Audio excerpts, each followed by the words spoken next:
All right, everybody. Today in the show, we have Mr. Lupe Hagearty.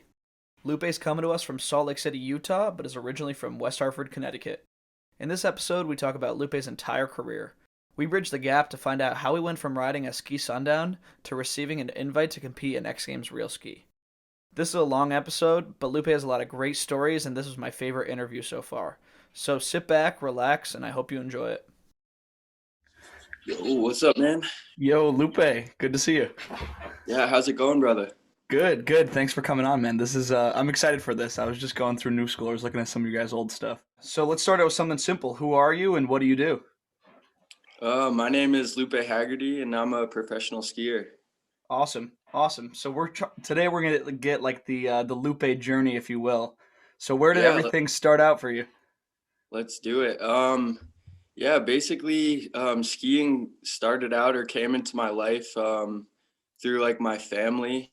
On my mom's side, me and my sister are two of 15 cousins, and our aunts and uncles and grandparents, like we have a family house up in Vermont that we all go to like ski at and go on vacations like for Christmas and stuff. And yeah, skiing just started out as like a family activity, way to get the family together and go up to Vermont and just go ski. And those are in my childhood some of my like happiest, most fond memories. And yeah, it all just started out like skiing with my family and my cousins. And yeah, like slowly up at Burke Mountain, Vermont, we would just kind of mess around and try and learn how to like start sliding rails, and we're building jumps in the backyard and stuff. And it just kind of started out as like a way to just be together and have fun, really. For sure. So when did you? So you started riding park up at Burke. When did you decide I'm gonna take this serious? I'm gonna try to pursue this as a career. Yeah, it was definitely, it didn't happen like super quick, I guess. Like it was definitely a process.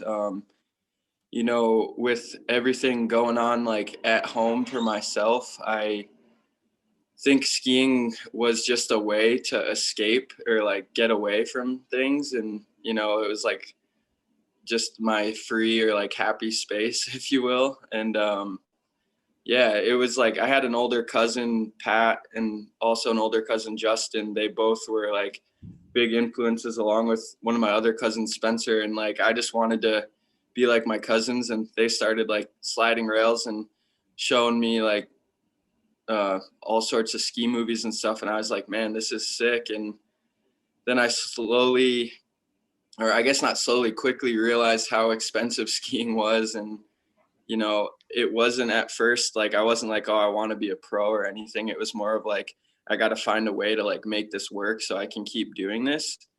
Cause, like all the gear is super expensive and a season's pass and all that. So I guess it was like eighth grade freshman year when I was really like, man, this is something I want to do and pursue. And I think it was more so at Ski Sundown when that was happening. And yeah, I was just like, man, I want to keep doing this as long as I can. And slowly started to learn about like the industry and how people like make it work. And I was just like, okay, I think this is something I'd like to see if I can make possible. And like at that time, it seemed like so far out or like not really tangible. And slowly just like putting all my time and effort into it, like started to meet the right people and things started to kind of line up. And yeah, it definitely, it was cool. Yeah. So let's talk more about those Ski Sundown days because I'm a Sundown guy myself. So that's when I first kind of saw you guys riding there. So who was your crew? Like, who were you riding with? What were your guys' goals? What were you into at the time? Word. Yeah, we had quite the crew back in the day. It was like Ian Duggar, Evan Lyhip, Ben Van Schack, Trey Smith, Tim Tracy, Brett Coffin, uh, Paul Plypishin, Lucas Bruns, Tim Bruns. Man, I hope I'm not forgetting anyone.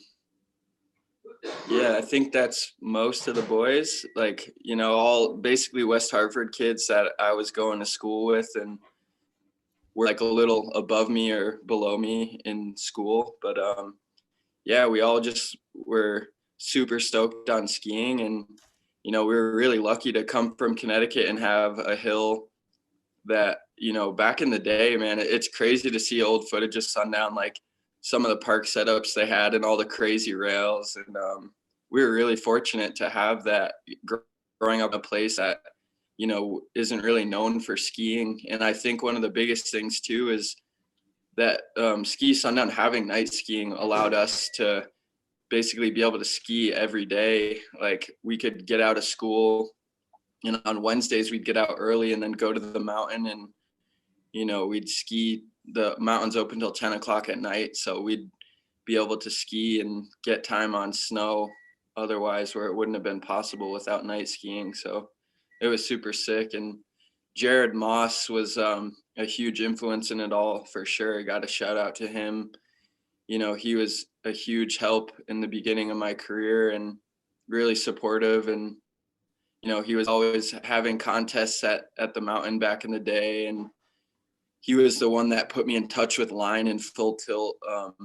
That was like my first sponsor flow type deal, and yeah, got me hooked up with some skis and boots, and kind of got a foot in the door. And a lot of good things happened at Ski Sundown. Yeah. So what was the origin of the A60 Media name, and kind of how did you guys think of that and then start putting out those edits? Oh man, this is funny.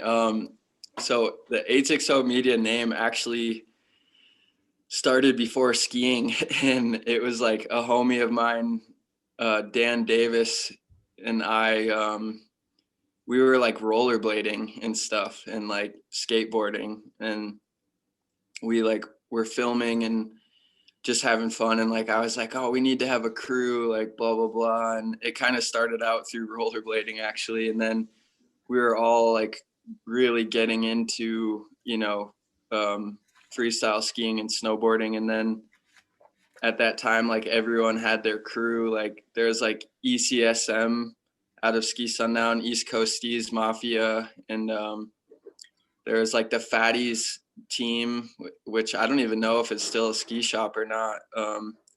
It was like out of Canton, I believe. And Yeah, they're still there. we're like, word, that's dope. Yeah, and we were just like, yeah, man, we wanna have a crew and start filming some stuff. And it was sick because back then, like Brett, for a majority of the early days of 860, was like the primary filmer and editor. And like before Brett really took on that role, like we were just passing a camera around between the boys, and like there was no set filmer editor per se. We would literally just go to the mountain and like hand the camera off and film. And back then there were days where like we'd be passing the camera around all afternoon and evening, and we're filming on a tape camera, and then we'd go back to Duggar's house, and it'd be like 9-10 o'clock at night, and we'd upload the footage onto his computer, and like literally make a full edit in a day and be up to like 3 a.m. editing on tape. And it's crazy how much things have progressed since then with technology and just the way everything works now, like Instagram and everything. Yeah. And so have you still stayed in touch with those? Because I know that there's kind of a new era of A60 with Chris running the whole show now. So have you stayed in touch with all those guys?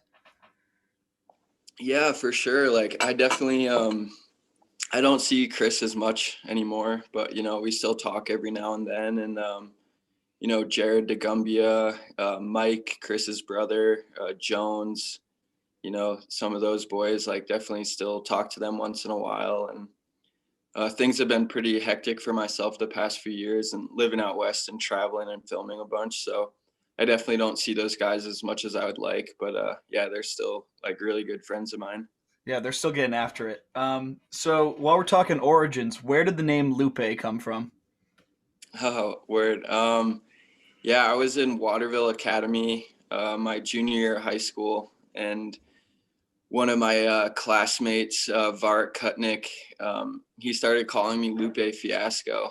And I actually like wasn't super stoked on it at first. He's like kind of just messing with me, and then everyone from my peers and like fellow skiers that I was going to school with and coaches and teachers, like it stuck pretty hard. And then I was like, oh, like I always wanted a nickname. I guess this is kind of cool, and it stuck pretty hard. And now it's funny, people don't know my name, or like a lot of people don't know my name is Luke. They think my name is Lupe, so it's funny for sure. When I meet people, they'll be like, oh, I thought you were like European, or you were like gonna be foreign or something. So it's funny. So when did you start going to Waterville, and did that kind of replace going to school in West Hartford? Yeah, yeah. Junior year of high school was a huge year for myself with skiing and everything, where I had already become like fully all about skiing pretty much through high school, like freshman year on. And I was doing everything and anything I could to learn about skiing and have my skis on my feet and trying to be around the industry. And I was super fortunate. My grandma took out some of her funds from her retirement to make it possible for me to go to Waterville, because like financially it just wasn't an option for myself. It's like basically like going to college, super expensive. And yeah, so I was presented with the opportunity to go up there and be able to ski every day. And being around the talent up there, the kids that I was skiing with and the coaches I was working with, it was a really fortunate experience for myself. And I think personally it was a big turning point where I noticed I was progressing a lot faster being on snow every day and getting to travel to contests and just being around kids that were all better than me. It really pushed me to want to ski better and to learn. And yeah, like that was a really, really big point in my life where I was like, yeah, like this is it. Like this is what I want to do. And I think I already kind of knew that, but I just didn't know if it would ever be possible. And then that was like kind of gave me a glimpse of like what things could be like, and really gave me some motivation. And so while you were there, were you set on like, okay, I want to be a comp skier, or okay, I want to be a film skier, or were you just trying to get better? Um, I think the program that they had us on, we were competing like very regularly, and we were doing slope style and half pipe contests and like a bunch of rail jams and stuff. And at that point in the program, like there wasn't really any focus on filming, although that up until that point, that's like all I really knew was like filming and shredding with the homies. And I saw this new outlet of like guys competing were like able to make a living and a name for themselves. And I definitely was like really stoked on it, but it was extremely expensive, because on top of paying for the school, then you were still having to pay for the travel to get from A to B. There's entry fees, and just it adds up quick when you're trying to travel and compete. And it's only gotten more difficult since then. But I was stoked, and we were doing like the Junior Olympics, so I was like trying to qualify for the Junior Olympics that year. And I was like really stoked on getting to learn how to compete, and just like it was a really good learning experience. But after that year, it was pretty apparent that like I wasn't going to be able to go back again my senior year.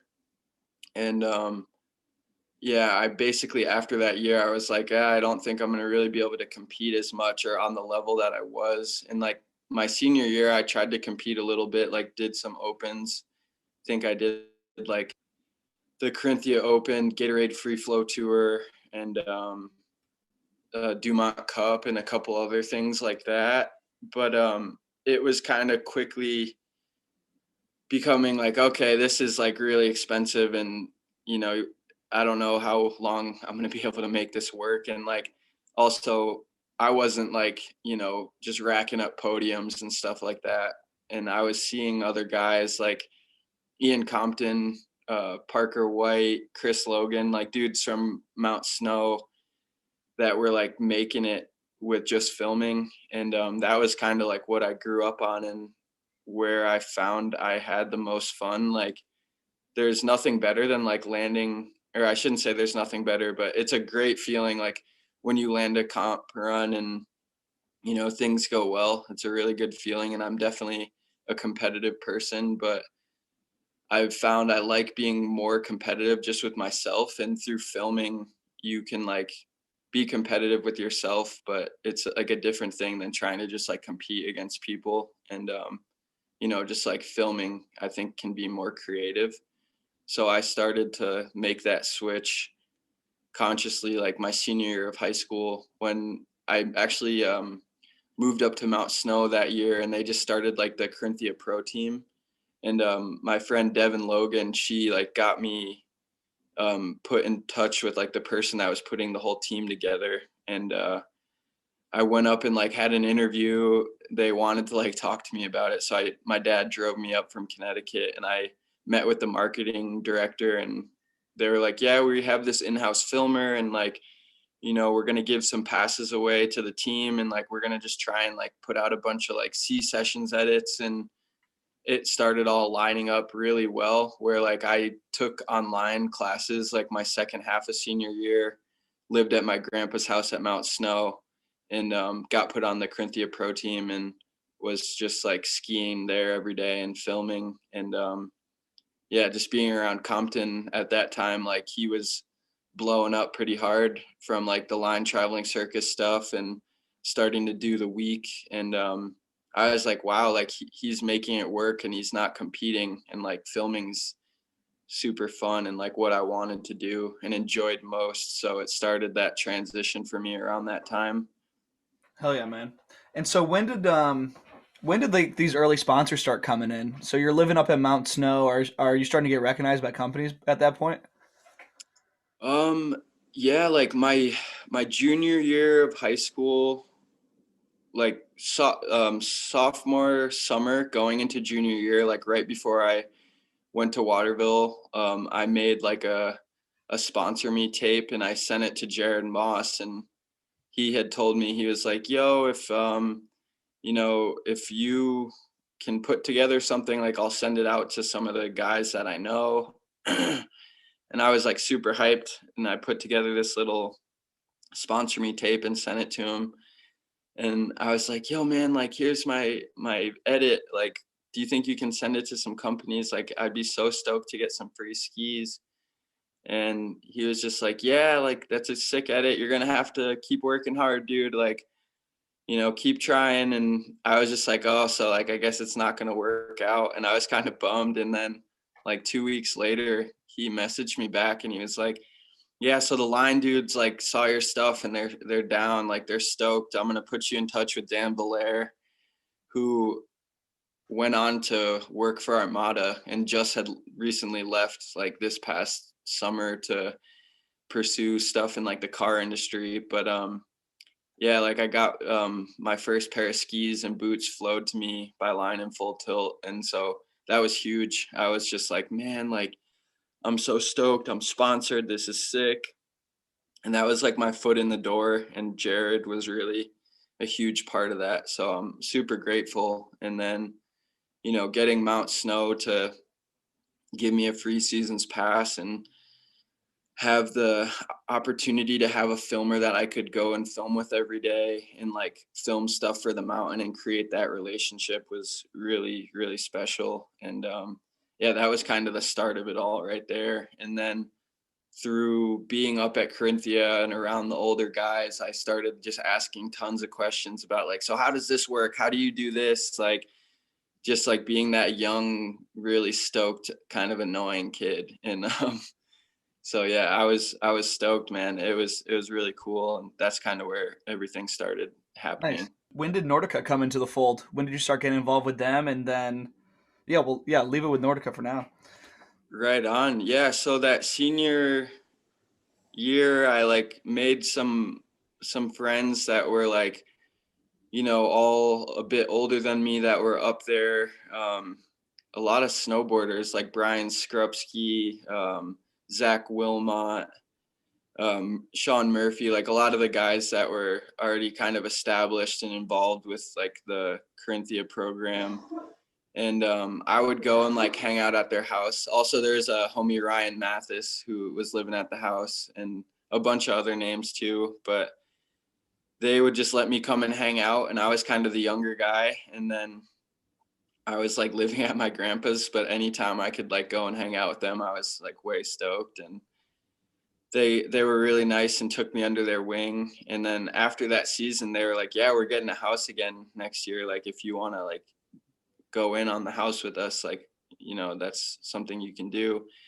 So like I graduated high school in 2011, and then the next year I got a house with like a bunch of those guys. And Compton was like crashing on our couch and pitching in on some rent money and stuff. And yeah, like he was a huge influence on a lot. And he had a really good relationship with Evan Williams. Like they're really good friends and have done a lot of filming together over the years. So with Compton being around the house and him and Evan having a really close relationship, like Evan was around and I got to like spend time with Evan, hanging out and skiing and stuff. And then I think that was a big part of it, just like getting to know each other. And then after that season, Evan got a job at Nordica, and he reached out to me.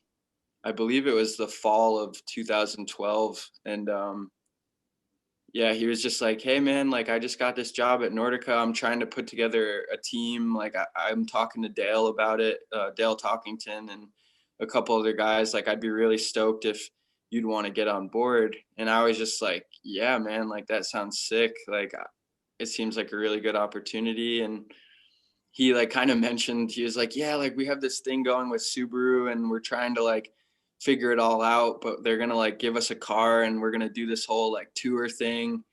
And I was just like, word, like that sounds crazy. So yeah, that fall, like after I graduated, ended up signing with Nordica. And then like a month after signing with Nordica, like Evan hit me back and was like, yeah, dude, like, so the Subaru thing's a go. Like we're trying to find a filmer, and like you guys are going to be on the road for 2 months, just like traveling around the country filming and like trying to have other guys come link up with you. And to be just out of high school and be like, yeah, we're going to like give you a car that's like not even on the market yet, like next year's car, and like as much gas money as you need, your food's paid for, all accommodations paid for. I was just like, this is unreal. So that was a trip. Like that was crazy. That was a really big moment for myself. And yeah, it was sick. Yeah. So what did they want you to do on that trip? How many episodes were they expecting you guys to put out? What was your kind of was did they want you to figure everything out and kind of create your own game plan, or did they give you like a roadmap? Dude, it was a pretty loose operation. Like it was kind of, I don't know. It was tough because like there was just Liam McKinley was the filmer, and then I was the main skier. And like it was kind of like they wanted to like show how the vehicle is great for getting us from point A to point B, and putting all our gear in it and stuff. And with the amount we were traveling and driving, it was just like really hard for Liam to like edit everything too. So he was kind of just like filming stuff and then sending it to Evan. And it definitely was like, pretty loose the way it was all like going. But it was really cool, big learning experience. And yeah. Awesome. And so I was talking to Andy about this in another interview. What are your sponsors asking from you when they send you a free pair of skis, free pair of boots? Like, did you have, especially with Nordica, when it gets into like, you were with them for 6 years. So what are they kind of expecting you to give in return? And so in the form of deliverables, basically. Yeah, back then, Instagram was still so new. So back then I would say the focus more was like, your expectations are don't ski on other people's skis or boots when you compete. Like, you need to be on our stuff when you're filming, you need to be on our stuff. And the more edits you put out, the better. And, I think then the focus was really like, put out content and put out edits on New Schoolers and like Facebook and whatnot. And at that point, you could only post photos on Instagram still, which I really liked. I think, once Instagram had videos, I was so bummed when they started having videos be able to be uploaded. And, I think it's slowly taken away from like the film side of skiing, but, everything changes and that's life. So yeah, I think it was all pretty simple then though. Like I wasn't at that point getting paid by Nordica. So it was like pretty straightforward and it was just like prove yourself kind of thing. And, you know, like trying to make it apparent that I was like, I want to make this my career. So I was going to like any demos I could to help out and like do whatever I could aside from just skiing to like be like, hey, like I want to learn and see how this all works and like trying to just like show them that I'm willing to do more than be just a skier and like try and be as involved as possible. Nice. And so where does the story go from here after Subaru? So I saw, I've seen you at Windell's, I've seen you at Woodward at Copper. You've flown all around the world. Where did your kind of career go for? Like, where did your career take you after the Subaru trip? So yeah, after the Subaru trip, like I guess during that time too, like on top of trying to film those edits for Nordica, I was like filming a Super Unknown and I was just like for sure set on at that point being like, I want to be a film skier. I want to get my foot in the door with a production company or, make that next step. And I filmed my Super Unknown, didn't really have much come of it. And then I was just like, yeah, like I'm going to keep filming and trying to do my thing. And the year the Subaru tour happened, like I spent quite a bit of time in Colorado and I was like, all right, it's time to like make the move out west. And yeah, I moved out to Colorado the year after the Subaru tour. And like even during that season, I spent like 2-3 months in Colorado. And just being out there and like at that time, like Summit County has changed so much since I moved out. But like when I first got out there, dude, it was a crazy scene. Dew Tour was still happening there. Like all the step dudes were out there, and really all the contest guys too. Like anyone competing would go out to Summit for the beginning of the season because they would have jumps up in November, and the park was like in November better than any park on the East Coast, which is so wild. So yeah, I just got out there and was trying to film as much as I could. And I was just meeting so many people in the industry, so many athletes, and just trying to film as much as I could. And, started like, had already really kind of started filming street in Connecticut, but not like a ton, like hit like 5 or 6 features. And then the Subaru year, like definitely tried to hit a good amount of street and was like really fired up about it. And then the step dudes are a huge influence and like getting to kind of be around them in Colorado and seeing what was going on with level 1. I was just like, yeah, like this is what I'm trying to do, trying to film a segment. So I would just focus on like trying to film as much as I could. And yeah, things slowly just kept growing. And then the year, like my second year in Colorado, I met up with Tanner Hall. It was pretty crazy. Like the summer before I met up with him in Colorado, like I was out in Windell's, and it just happened that like this homie was filming a Dekine edit of Tanner, Will Berman, and Taylor Seaton, and like they had already kind of finished filming. And like the dude comes up to me, he's like, yo, Lupe, like you want to get a couple shots? Like, and I was like, hell yeah, like let's do it. And didn't really think much of it. And then I ended up having a few shots in that edit with like Tanner Hall, Taylor Seaton, and Will Berman. And that was huge to me at the time. I was just like, man, this is crazy. Like I'm in an edit with Tanner Hall, like just like tripping. Yeah, and then that fall, like he was out in Colorado and he was doing like the winter jungle inspired episodes. And I actually ended up filming with like Scott Klum, Jaron Stradler, and Ahmet Dadali for like an episode that Tanner had shots in. And even filming with Ahmet too was so crazy. And then it was the second edit within a couple months that I had been in like 2 edits with Tanner and like still hadn't met him.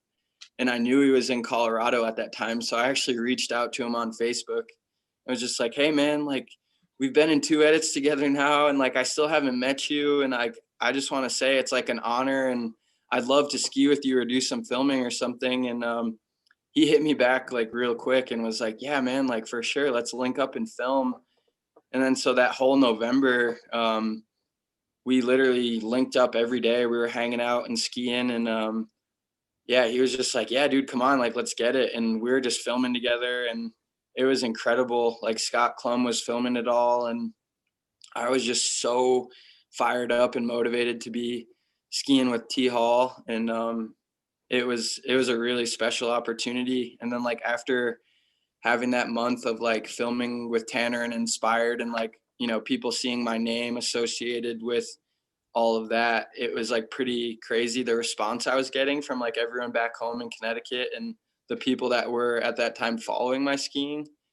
And yeah, Tanner was like, all right, man, well, like I gotta leave. Like I'm going, I think he was going to like BC or you know, he had something he had to go do. And he's like, dude, I'm gonna put you in contact with Iberg and like you should like, you know, keep filming for some Inspired stuff. And basically got the opportunity to like do like my own web series under Inspired Media, thanks to like Tanner connecting me with Iberg. And so that's when like Inspired Media, like Style Files, like the web series I did with them kind of was born. And then that the rest of that season we did 3 episodes and that was like my main focus. Like I was just so fired up by the response from my sponsors and friends and peers. And I was like, man, this is so crazy. Like, I can't even believe this is happening. And I was just so motivated to like try and film every day and like do the best shit I could. And we were filming a ton of street. And I actually linked up with Chris and like some of the boys back east. And we are, you know, getting after it, which was really sick. And that 2 or 3 week period back in Connecticut filming for Style Files, everything lined up so well. And like we were just like logging shots like 2 or 3 clips a day, like being super productive, and the stars kind of aligned for all that. And yeah, that whole season was crazy, man. We were like also with Jared DeGumbia, who like runs the Studio Collab.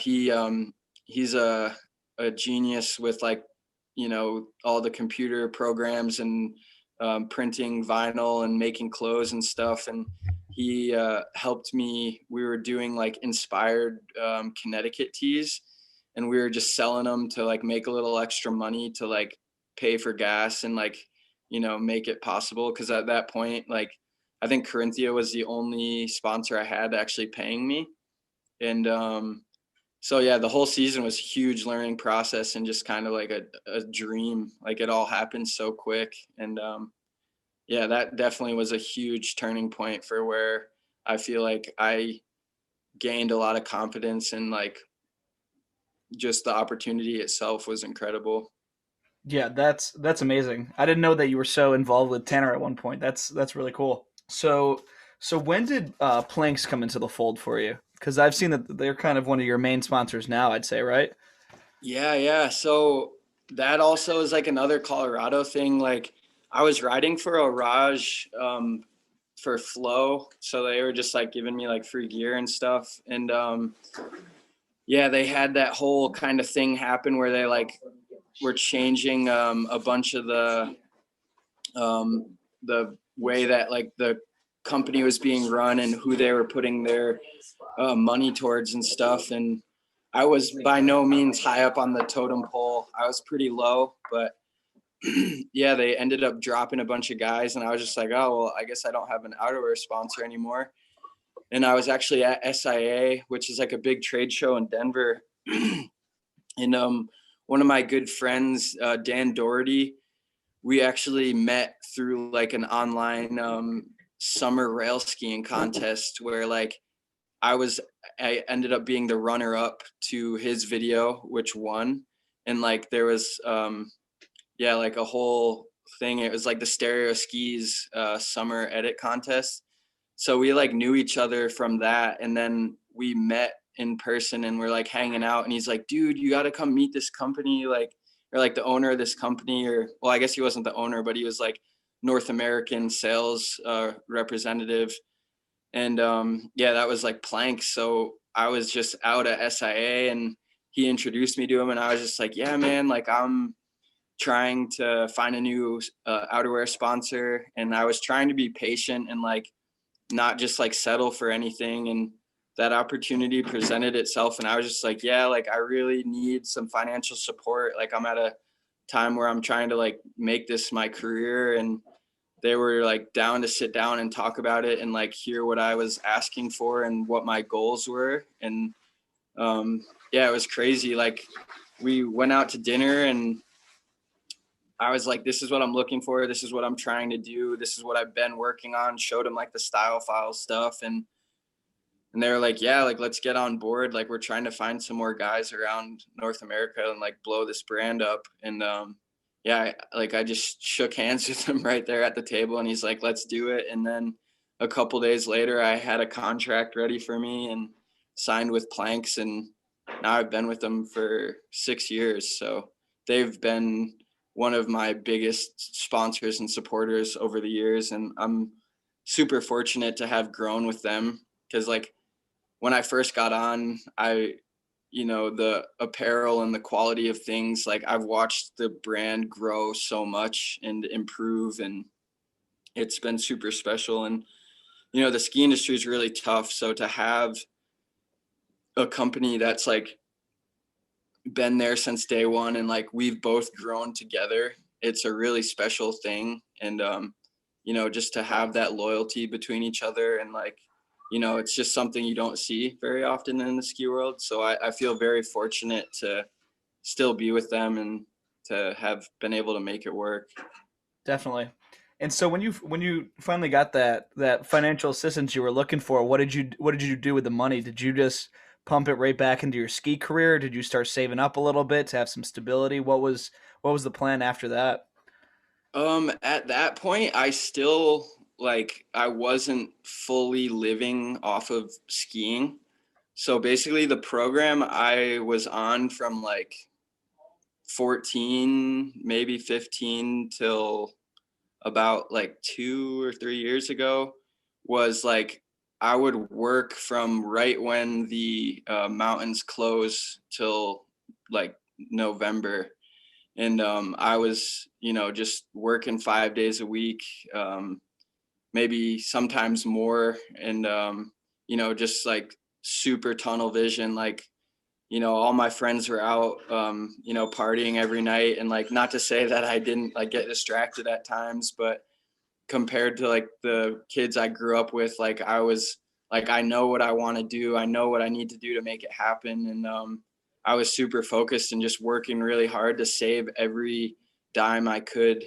I was really lucky. I got to live at my aunt and uncle's house. So I'd go back to Connecticut in the summer, save money on rent and food, and just like try and save every dime that I made to save for the winter. So then I could take the winters off to just fully focus on skiing.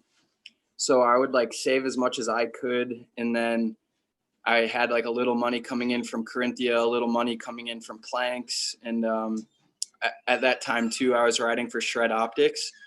So like I was able to go throughout the winter and not have to work, and like I could travel and film, but it was like, I was balling on a budget. Like it was tight, like not having the most money to spend on food. And like, it was just like a pretty ghetto setup. Like I was living in houses where it was like 4 or 5 guys in like a 2-bedroom apartment, and we're just like crammed in paying the cheapest rent we can make it. And just doing whatever we could do to make it work so we can ski really. Nice. Yeah, I think that's kind of a recurring theme. It seems like a lot of guys are on the work the off season so they could ski all the time during the season. Um, what were some of those jobs that you'd pick up? Just curious. So I first I worked for my uncle's landscaping business. And like the first year I was just like so new to it all. So I kind of just like would get thrown in with like random crews and, just like whatever they told me to do, I did. And then as I had been at the company for a little bit, I got put in a mowing crew. And then like basically for a summer, I was like a weed whacker, which is like pretty, it sounds mellow, but it's really not. Like we're doing these huge condo complexes and like big properties and stuff. And I was walking around from 6:30, 7 in the morning till 4:35 at night, sometimes even later, putting in a lot of hours, just carrying a weed whacker around, like walking nonstop. So man, that like I wouldn't change it for anything, because that type of stuff like really made me appreciate what I have, and made me realize how lucky I am to be doing what I'm doing. But I went through some summers where I was so miserable and bummed, and like seeing a lot of the kids I grew up with that came from like well off families and stuff. They like didn't have to work during the summer, and like they were just chilling super hard, and I was just like, man, I want to just be chilling hard and like going to the beach or like hanging out. And I was like, well, if you want to do this thing with skiing, you can't. And no one else really around me where I grew up was trying to pursue skiing like I was. So I definitely had an internal battle when I was younger, and like a lot of frustration at times of like, you're in Connecticut in the middle of the summer. It's like 95, 100 degrees with humidity. And like, you're just like, what am I doing? Like, why am I doing this? And then like the second I would get back out to Colorado, I'd be like, okay, I remember why I do this. Like, this is all worth it. And, it was good. I try to remind myself of those times when I'm like feeling annoyed or like complaining about something, and be like, man, you have it so good. Like there's nothing to complain about. So I think it was all like really good for myself and a really big learning lesson. It instilled a lot in me.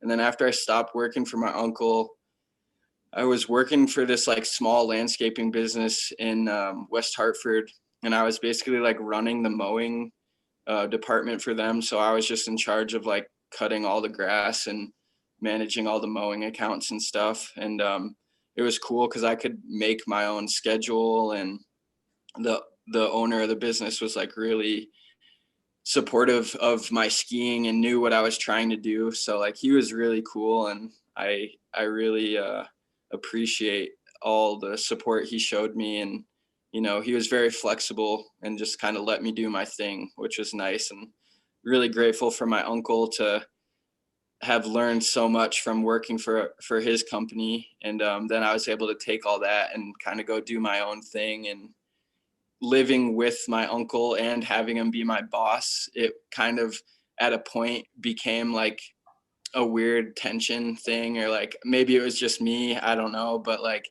I didn't really like it at a point, and I was like, I need to like do something else. So yeah, I started working for this landscaping business in Connecticut for a while. And then once I started to like make the full switch to living out west and like wasn't coming home in the summers, and was finally able to stay out there, because like for a long time I just was like, man, like how am I going to stay out here in the summer and pay rent and make money?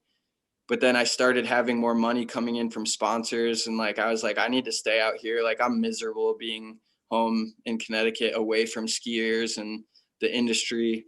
And then started kind of doing like painting in the summer, and also worked some like concrete construction jobs and just a lot of physical labor. And yeah, it was all good. And I think for myself, like it was really positive as far as like shaping who I am. And I think hard work, like especially physical labor, it's good for you. think everyone should do it at one point or another. And so do you think that like that kind of work ethic has helped your skiing progress? Because I know you do a ton of urban, and so that's definitely not the most pleasant type of skiing. So have there been times in the street where you've just been like, why the hell am I doing this? And then kind of tap into what you've already experienced? Yeah, absolutely. Like I think in general, the being around the ski industry and this path I chose is it's been tough. Like I feel like when I was younger, there was a lot more frustration because you're around a lot of kids and people, and it's not like I'm not like mad at them or anything, but when I was younger, it was just like, man, like all these kids, like their family just like supports them, and like they don't have to worry about like how they're going to pay for their skis or their pass or like getting to contests or whatever. Like their parents were like really able to financially support them. And for myself, like I was really lucky because I had a lot of aunts and uncles that like were like, wanted to help me out, and like my dad did what he could when he could. And my nana, my dad's mom, she was a big support too. But like the level I wanted to do it, like for my family, skiing was just a pastime, and for myself, I was like, I want to make this my job. And so I think from all the physical labor jobs I had and just wanting to make skiing work and how much effort it took because I didn't have some of the backing that other kids had, instilled in me at a really young age that like you have to work really hard or like harder than some people to like make this a reality. And just like kind of applied that to my whole life. And it's been such a learning experience and has like taught me so much about myself and life in general. Just like being like, if you want something, like don't worry or look at what other people have or are doing, like just figure out what you need to do to make it happen and do it.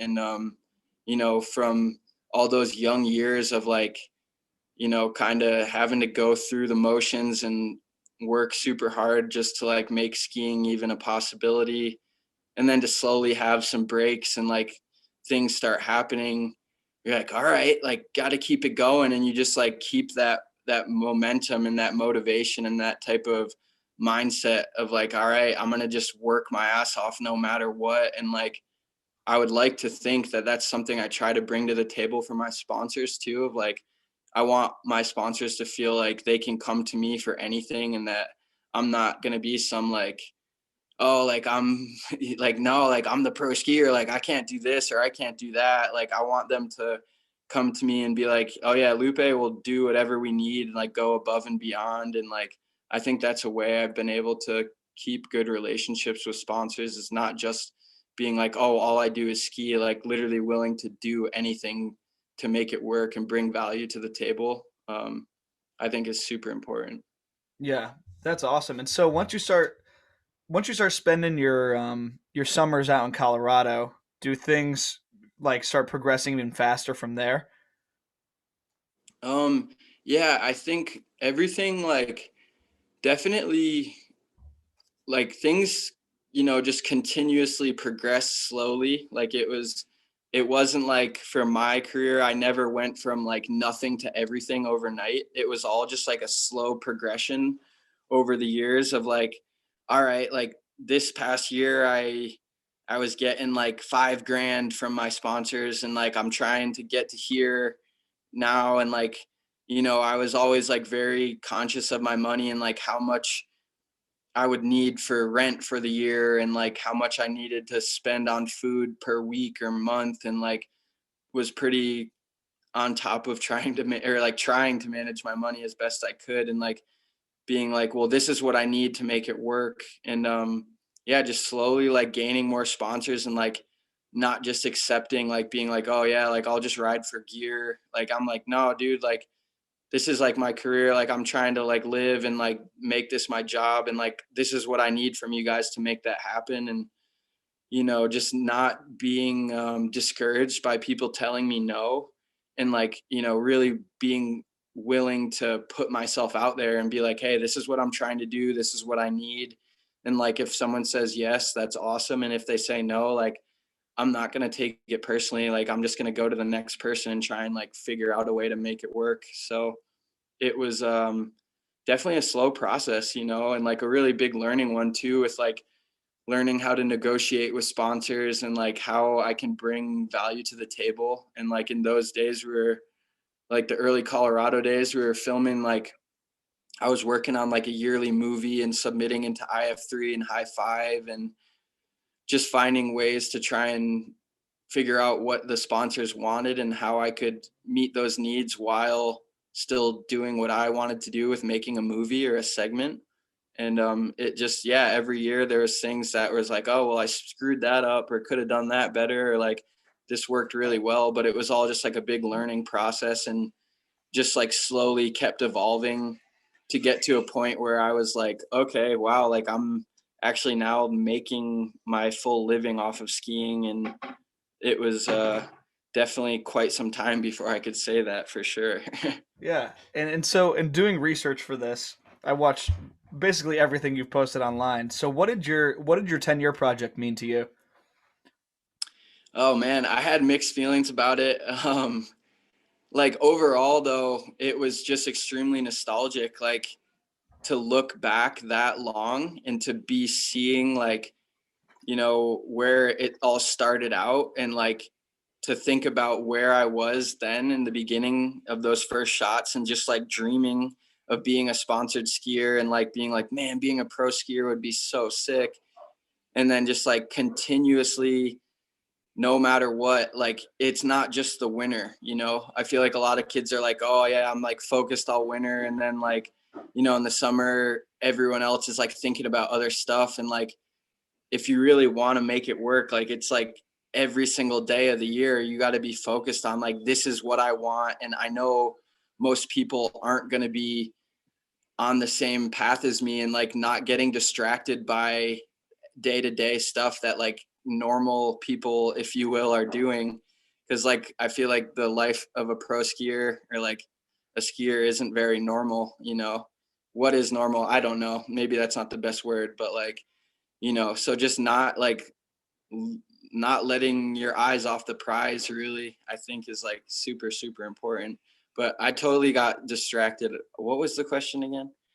What the 10-year project meant to you, and you've kind of answered it. Yeah, it's just Word. it showed great progress over time, and it's kind of I love the thing that I love most that you did is that as you grew, the music for each year changed. I thought that was like a great touch. Thank you. Yeah, I appreciate it. And yeah, just going back to, you just kind of sparked my memory again. Yeah, just going over all that footage, it was super nostalgic. And like, I don't know, I've really been striving to have the content I put out like really be professional. And you know, I think the one thing about that it was tough was like there was so much footage that I either had to download or didn't have like the actual raw shots. So I was like working with like literally edited footage from an edit or whatever. And like, so it was definitely ghetto and like, you know, thrown together. But yeah, I think literally what you just said was like the biggest, most importance to me was just to show like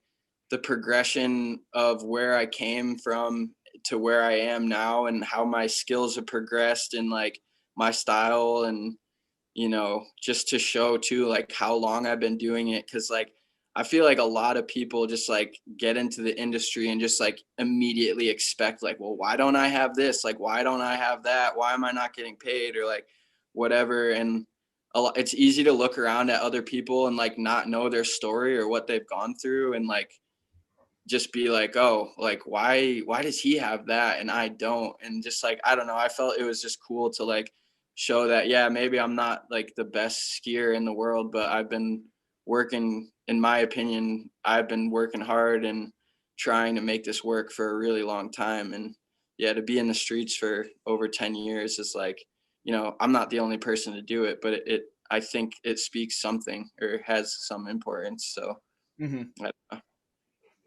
I think another really pivotal point in my career was like linking up with Good Company, like Okay, yeah. Wallish's production company. And so I got put on Shred Optics, and yeah, Jeff Curry put me in touch with the team manager. Jeff Curry was like one of the original founders of Treefort, and he's now moved on to Black Forest, and he has a new project he's working on. But yeah, Jeff like put me in touch with Mark at Shred, and he was just like, hey, they're looking to like build out the free ski program. Like, you know, I think it could be a good opportunity for you to like get a little money and like start like, you know, working with a team. And so I got put on, and, you know, that was the year of Style Files. They started paying me a little bit and like helping me out. And I was like really involved with the brand, and like Mark and I had talked like frequently on the phone and had good communication, and we're working closely. And then like a year later, we had a team shoot at Mount Hood during the summer, and it was Duncan Adams, Mike Hornbeck, Tom Wallisch, and myself all staying at the Athlete House. And that was the year that I had filmed Bufu, which is like the first like full movie that I worked on with like Keegan Kilbride, Evan Lyhip, and Kirk Scully. And I was just pretty young and like super fired up, and like I grew up watching like Hornbeck, Wallisch, and Duncan like in level 1 movies, and I was like the rookie or the kid on the trip that was just like so stoked to be with all these dudes. And it was like a dream come true, you know, some kid from Connecticut like on a team trip with all these guys. So it was pretty crazy. And like I was showing Tom and Hornbeck like all these street clips, and like, dude, like check this out, like look what we did, and just being like that annoying fired up kid. And they were super nice to me, and you know, they dealt with my shit, and they were super cool, and like we're down to watch my footage and stuff. And like I was like, Tom, like you got to let me come film with you guys next year, man. Like I'll do anything, like just say the word. And he's just like laughing. He's like, yeah, all right. Like, and he's just super nice and patient about it all. And then that next winter, it was like New Year's Eve, and he called me at like 1 a.m. on New Year's Eve, and he was like, I missed the call. And I look at my phone, and I wasn't even doing anything. I was just like at my house chilling with the homies. And I'm like, what? Like missed call from Wallisch? Like, no fucking way. So I call him back like 5 minutes later, and he's like, Lupe, like, what are you doing right now? And I was like, oh, I'm just like drinking some beers with the boys. Like, what are you doing? He's like, I'm getting ready to go on a street trip. Like, get your ass to Utah tomorrow. And I was just like, no fucking way. I was like, can you give me 1 day to get to Utah? Like, I need to get my shit together. And he's like, yeah, for sure. And yeah, this was like the second year that he was filming for Real Ski, I believe. And yeah, linked up with him in Utah, and we hit this feature like right as I got into town. It was like probably one of the biggest wall rides I've ever hit. It's like the Dylan Thompson like Tech 9 wall ride in like downtown Salt Lake. And I was like, yeah, like let's hit that. Like I'm down. And then like I get up on the roof and look down. I'm like, holy shit, dude, this is huge. Like, what did I just get myself into? And like we get the session going. I ended up getting the shot. I like split my chin open, going big, like hit my face into my knee, but I got the clip, and I was just like, damn, this is unreal. Then the next day we go to Idaho, and like the first spot I hit, I like went way too big and dislocated my dislocated my elbow, like jumping off this roof. And I had run out of money. I was like just eating like peanut butter and jelly sandwiches. And I was just like calling my sponsors like, yo, I'm hurt. Like I need to get home. Can you guys help me out? And like no one was down to help. And Tom's like, dude, I got you. Like he flew me back home on his flight miles and like just took care of me and shit. And yeah, just such a good dude, like welcomed me into the crew with open arms. And you know, it was kind of a bummer I got hurt, but you know, from there I had multiple other opportunities, like did a street trip to Tahoe, did like a Seven Springs shoot with the crew, and you know, some other street trips as well, filming for different good company projects. And you know, to be involved with that and like be filming for a production company on that level was an absolute dream come true. And like I actually had like some funny ass Facebook message from way back in the day, like before I even knew Tom. I was just like, hey man, like how'd you get so good at skiing? And it was crazy because he took the time to like respond to me, and he was like super nice. He's like, yeah, just every time you go, like just try and have fun and learn something new. And like that was when he was like blowing up super hard, and he didn't have to do that. He didn't have to take the time to respond. And like I'll still remind him of that once in a while, and he'll just make fun of me and be like, oh, Lupe, like. But it's crazy, man. Like that was another huge turning point for myself. And yeah, I've learned a lot from being around Tom and like how he operates and makes things happen, like on the film grind, and just like watching how he handles his business and conducts himself. He's a really good dude, and he knows how to make it all happen. So I've been really fortunate to get to experience like being around him, and yeah, that's just a dream come true. So Yeah, for sure. I mean, yeah, that I'm glad we didn't gloss over that because that's an amazing story. That's awesome. Yeah. And so speaking of turning points, I mean, this is pretty sick. So you have your own ski now. After all this progress, you have your own custom ski that you're riding on. So what was the deal with that? I mean, this thing turned out sick.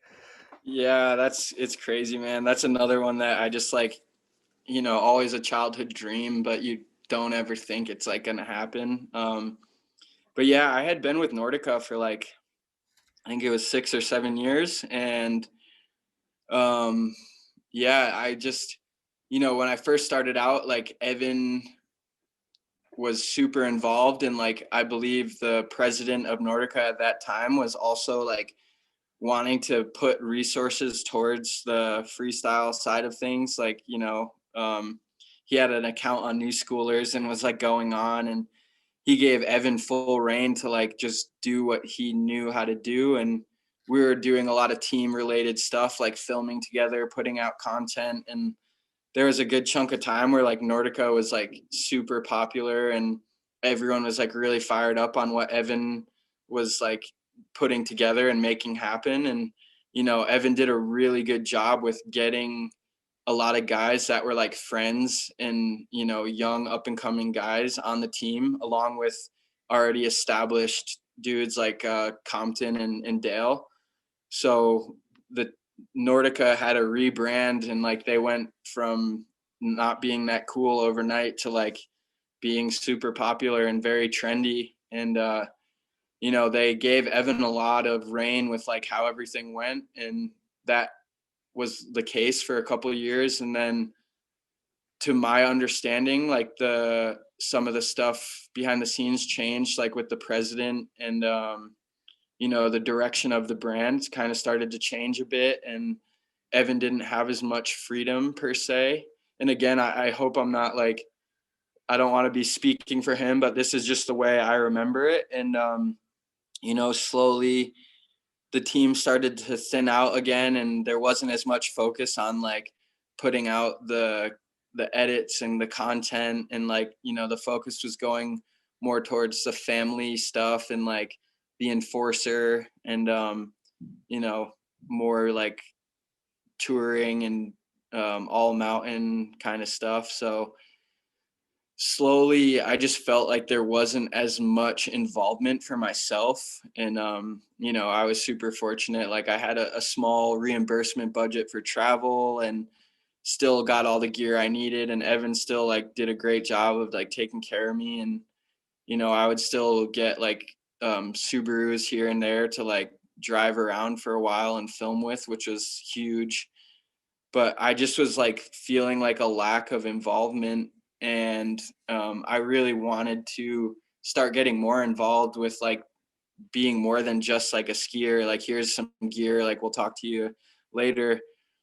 So I started trying to explore other options, and nothing really seemed to be like lining up. And then eventually I was out at Hood, and I met a buddy, Ryan Barrick, and then Peter Gowans, who's like the sales manager for Deviation, and we spent some time together out there, spent some time together in Colorado, and started kind of talking about like, hey, like what would it take for you to get on board with us? And I expressed to them, I was like, I want to have a pro model ski, and I want to be involved in the brand, like with developing product and developing the team and the image of the brand. And you know, I don't want it to just be a thing of like, here's a paycheck, here's some skis, like we'll talk to you next year.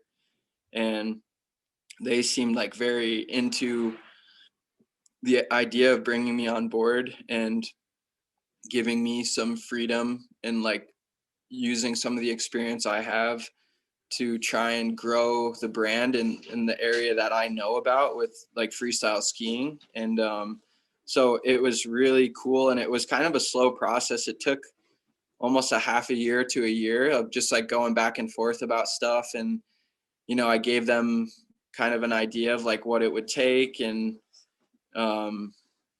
yeah, it was all really cool. And they were down. They were like, yeah, like we can make a pro model ski happen for you. And like, I was like, what do you think about me being the team manager for the brand and like helping bring on guys and like being that role of like making the call of like who's going to ride for us and trying to grow the brand. And, you know, like going into the factory and meeting the dudes on the production team and meeting one of the owners and everyone behind the scenes, you know, the graphics guy. And, you know, it just felt like a good fit. And like they were opening their arms and like letting me come in and see everything. And like, it was crazy, you know, being in the factory and like, it was all just nuts. Like, so it was kind of a no brainer. And then, yeah, I was just like, I know I can't ski the way I am forever. So I'm trying to learn as much as I can about other aspects of the industry to set myself up to learn about how skis are made, to learn about what it takes to be a team manager and like have some more involvement with the brand beyond just being like an influencer of like, oh, like I put out another edit or here's another segment. So I think that too was a conscious decision of thinking a bit more long term and trying to set myself up. So like, it's not just one day I'm like, oh, word, like I'm not skiing street anymore. And like, I don't have $1 saved in my savings and I don't know what the hell I'm going to do with my life. Like I just dedicated the past like 15 years to this and now I'm like left with nothing. So that was all kind of a big conscious decision. Cause like through the early years of trying to establish a career for myself, like it was a constant battle of my family members and people that cared about me being like, what are you doing? Like, cause I didn't even know exactly what I was doing. Like, just kind of figuring it out as I go, but they're just like, this isn't going to be a career. Like, this isn't going to last. Like, what makes you think you can just be a ski bum or like whatever? So, you know, I had all that in the back of my head, like, what are you going to do? Like, blah, blah, blah. So I'm just trying to like find a way to keep this lifestyle going and like stay involved in something I really love and am passionate about and not just like have it be like, oh, one day it's over and like, you know, sick, got to go like sit at a desk and just like do some bullshit job that you don't even care about. So like, you know, that was a huge, huge part of it all, I think. Yeah, that's definitely a good step forward in the career and kind of a nice safety net you're setting up for yourself. So I think I remember seeing. Is there a story behind the graphic for the ski? Yeah, for sure.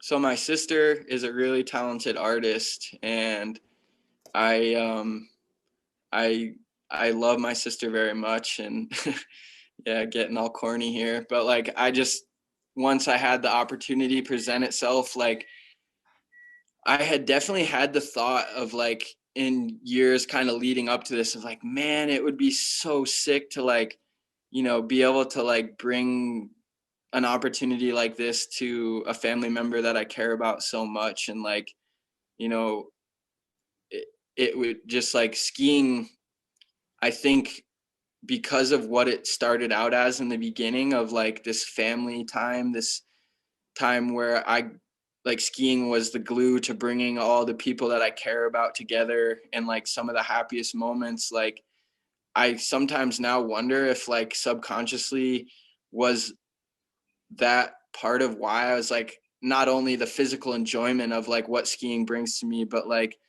the meaning and the memories and like what it does, like bringing people together and some of those early childhood moments. I'm like, oh, was I subconsciously just like following something that makes me feel good along with the feeling I get from physically skiing?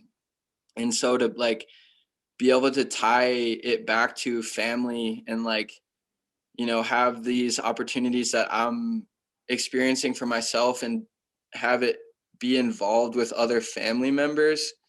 Sorry, I gotta find a charger. My phone's about to die. Hold that thought for 1 second. Yep. Yes, sir.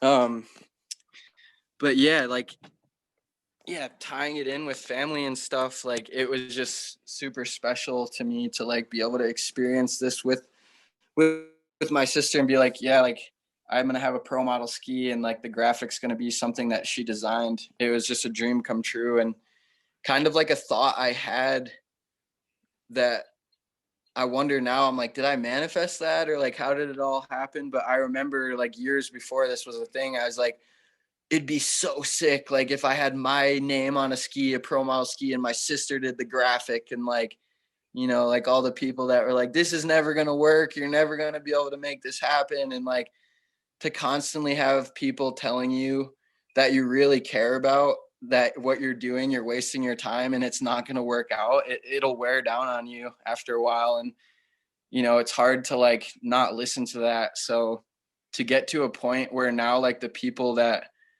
were like telling me these things out of like concern and love for me, they were just trying to tell me what they thought was best or like from their life experiences. But then to like finally get to a point where I'm like, look, I'm doing this, like I'm traveling around the world, like I'm making a living and I'm having these opportunities present themselves to me that like or like creating these opportunities for myself. Like it really was like sick, because there are definitely times where I was just like, man, like am I crazy? Like should I listen to them? Like is this all just like, am I just like playing myself and I think I'm doing all this stuff that I'm not? But then like when an opportunity like that happens and you like literally have your name on a ski and your sister's signature is on it and like she did the graphic, and like then you're at the mountain with them on your feet and people are like, wow, those skis are beautiful, like sick. And usually I won't be like, oh yeah, it's my pro model, because I feel like that's kind of like cocky or whatever. But just like to be like, yeah, they're stoked on it, sick. And then in my head I'm like, huh, yeah, this is like my ski, cool. Yeah. Like, I don't know. That's awesome, man. That's such a great story. Um, Kind of transitioning to more of your film projects. What was the backstory behind Voodoo Child and your most recent project, Nowhere Now Here? That was like a transition where like a lot of things were changing. I had been living with a group of guys that I'd lived with for like 3 or 4 years, and I ended up just kind of moving out of that house. And like one of the guys I was living with was like who I was at that point in time filming with mostly. And so I then started filming with Owen Dahlberg, where that kind of was like our relationship started. And like I had already kind of started Voodoo Child, but like was in this weird place where I was just kind of like, I'm making this segment and I need to finish it. And like he was like, yeah, I'm down to help you make it happen. And Yeah, sorry, my internet connection went bad for a second. So, no worries. yeah, you linked up with Owen and you started working on a project. So, where are we going from? Yeah, linked up Yeah. with Owen, and yeah, I was just like, it's like super important to me to like continue to be putting out segments each year. And you know, I filmed for a bunch in Colorado, and you know, I got on like a trip with Good Company that winter to Minnesota, and they like used the footage for Crossing Pass. But then we're like, yeah, you can use this footage too, like once our project drops, to like put out your full part. And so it was all like really, really fortunate the way it all worked out, and ended up getting all this footage. And I actually went over to Europe and got some shots in France as well, like when I was linked up with the Planks guys, because like at that time they were like based out of like Morzine, France, or most of them were anyway. And yeah, it was just super important to me. Like I put a lot into that and submitted into IF3 and High Five. It was the first project that I had submitted and accepted into High Five. So like, you know, getting to show this project internationally in France for like the world premiere was super special. And I just felt like the skiing to date and the production Owen did given like he had all these shots from different people. Like he put it together really well. And like when I watched that segment, I'm still really stoked on it. Like my skiing and the way Owen put it together. And yeah, it was just really meaningful. And yeah, looking back, it's like a nostalgic thing. And I feel like it's just an important stepping stone. And like, you know, the process that I had been learning about submitting into the festivals and like just putting out a yearly project that I think, you know, I grew up on ski movies and every fall anticipating, you know, the new movies that were coming out in segments. And I think, you know, Instagram's a great platform and like, you know, you can't down everything. Like it's at the end of the day, like there are things I don't like about it, but it also gives people a platform to get their name out. And I respect that and, you know, like get yours, but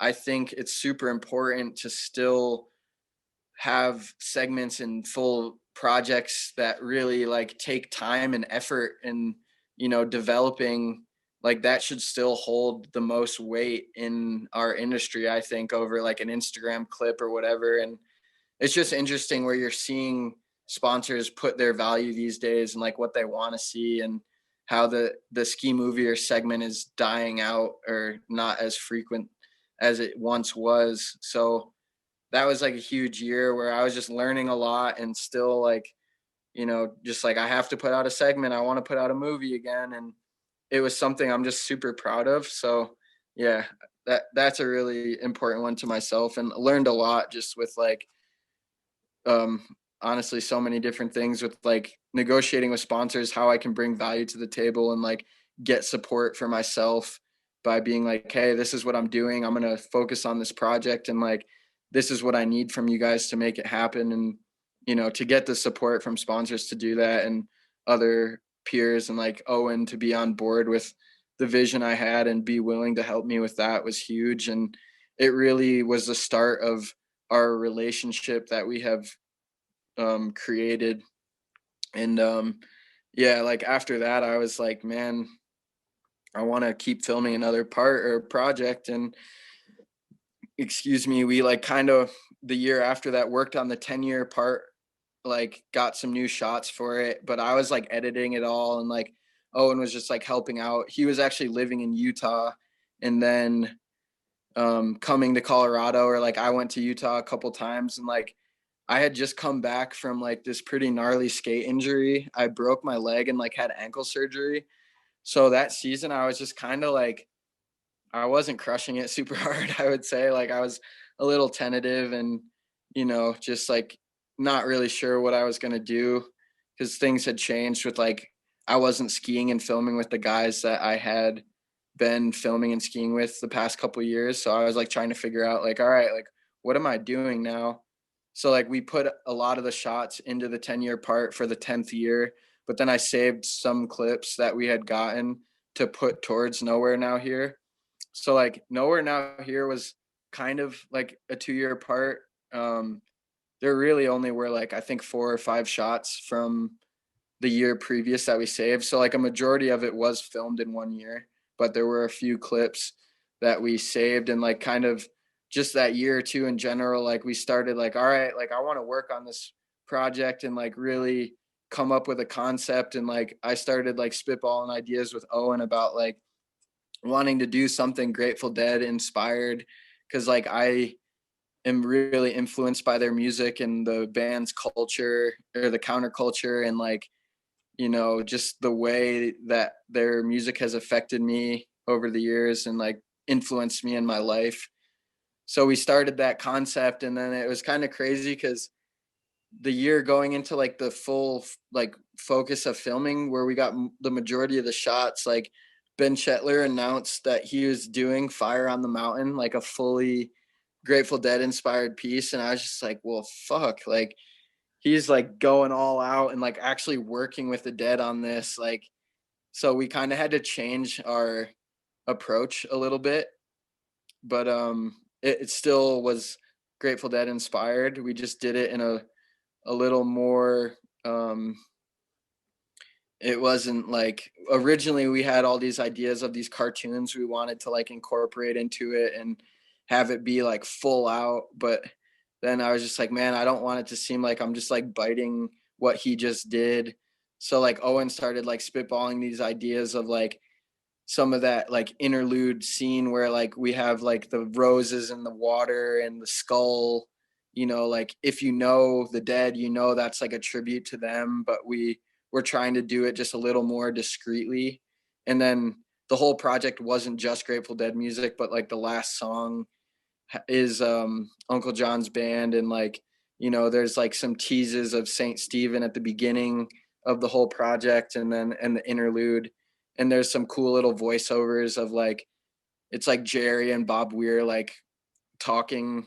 He's like, what, like they're doing like a sound check, and he's like, why are things so strange, like, and just saying some funny shit that like when you're listening to their recordings and like you hear this stuff, I was like, I think this is interesting. So Owen really helped me execute the whole idea. Like without him, it wouldn't have been possible. So that was huge. And just like working together through it too, it really helped us learn about each other and get into or create a flow that like we have a process now that like we know each other very well, and like what needs to be done when we show up at a spot, or just like how we operate and do things and edit and film. And like we live together too, so like we're around each other all the time, constantly traveling, and like it's really cool like looking back at how our relationship's grown. Like I feel so lucky and fortunate to have someone in my life that I have this kind of connection where like we're not only just really good friends, like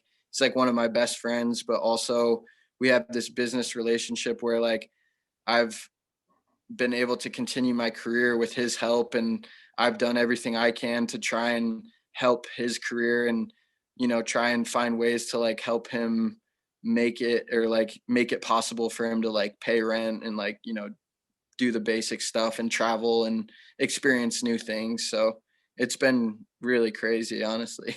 Yeah, so you're going to be in X Games Real Ski this year, and I'm assuming you worked with Owen on that project, right?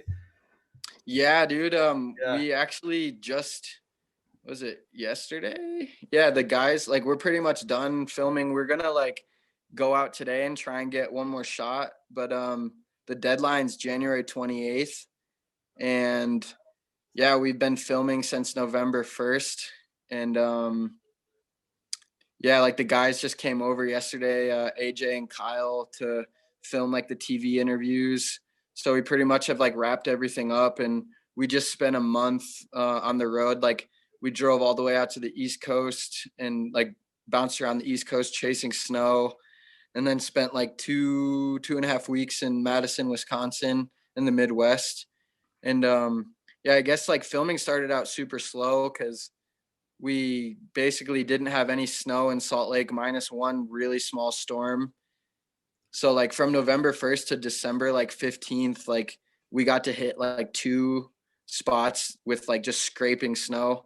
So it was just like hitting rails really. And then the trip started out kind of slow on the road, but then like we picked up some good momentum, and then we kind of like ran out of budget, and also we're pretty worn down from being on the road for a month and like driving over 7,000 miles. So we like came back 2 weeks before the filming deadline, which I'm like kind of bummed about, but also it's just like there's only so much you can do. So, but overall, it's just like crazy to been dreaming of getting an invite the past like 4 years and working towards it. And yeah, to have it finally happen, and to finally like be like, wow, I'm in X Games, like, childhood Lupe, or like I wasn't even Lupe then. It was like still Luke when I was like 13, and just dreaming of this. Like if someone told me this was gonna happen, I would just like be like, yeah, right, dude. Like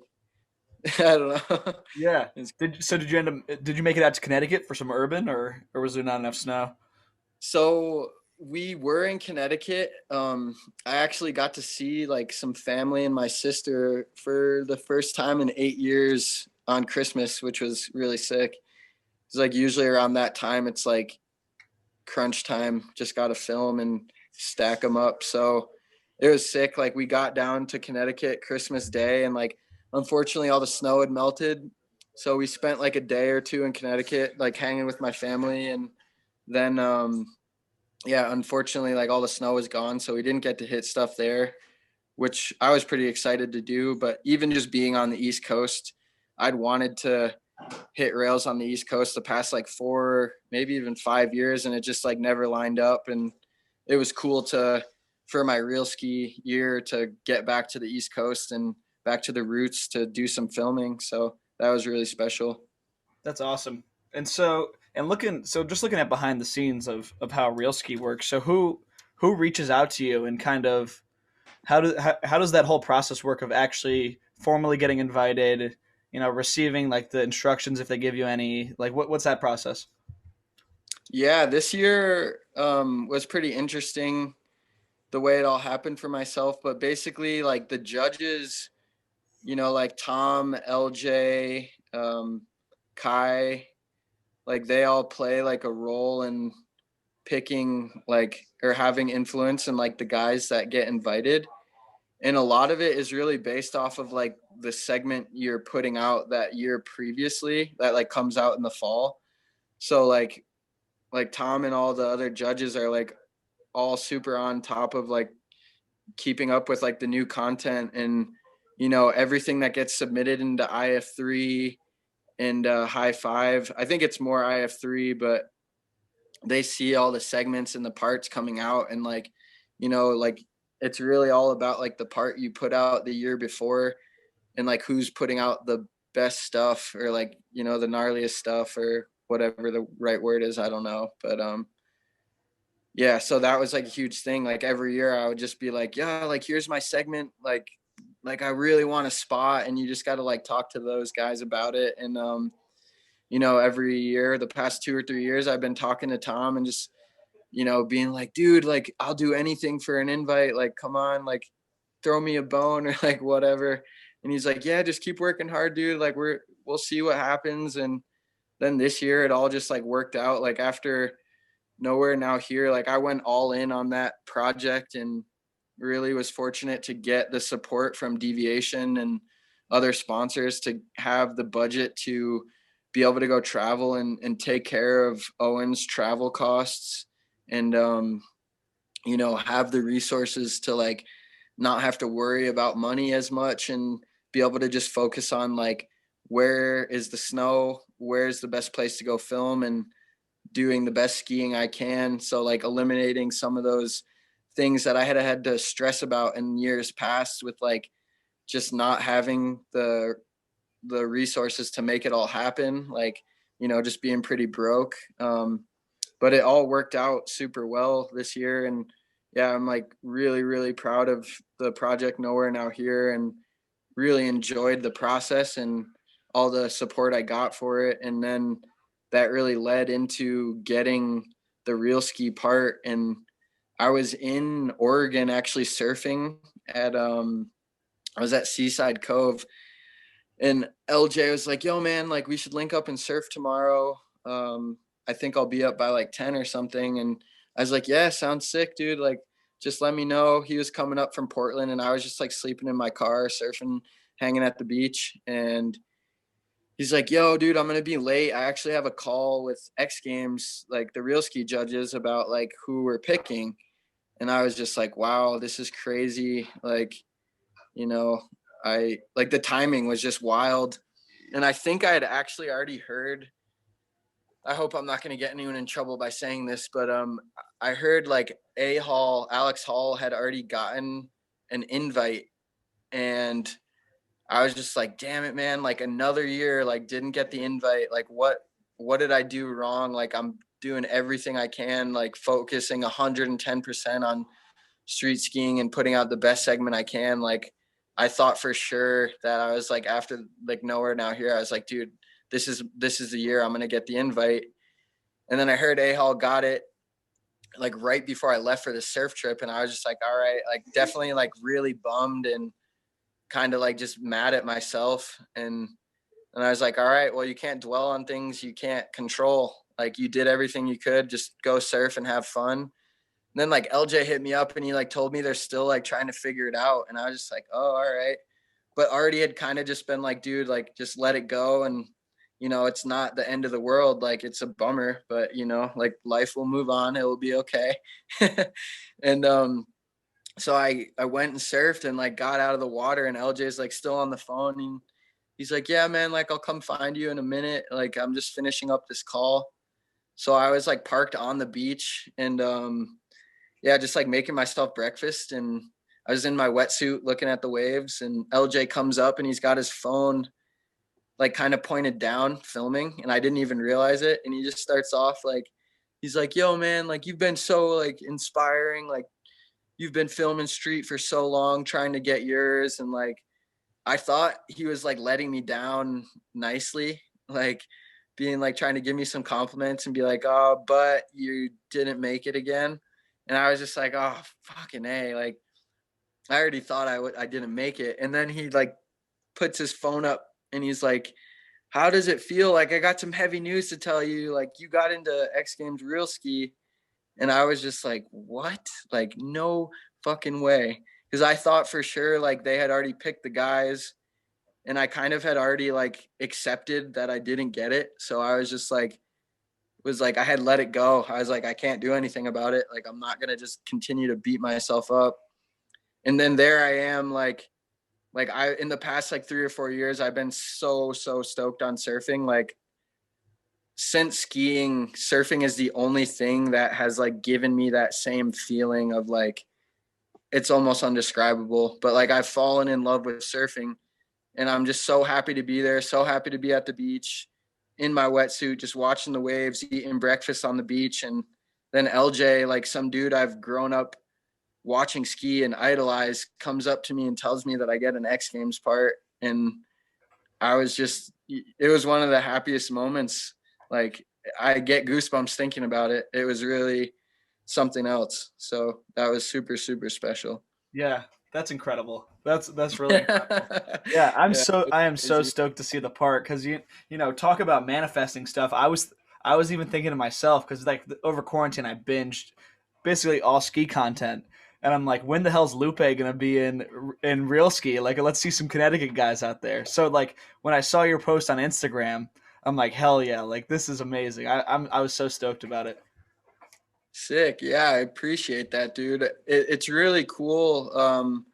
The response that I've gotten from people since I made the announcement has been very humbling. I've heard from people that I haven't talked to in so long, like since high school, and just people from Connecticut that are just like fired up, and they're like, dude, no way. Like, you're in X Games, like 860 CT represent. Like, I'm so stoked for you, man. Congratulations. Like, I know how long you've been working at this, and like how much dedication and like your whole life you've put towards skiing.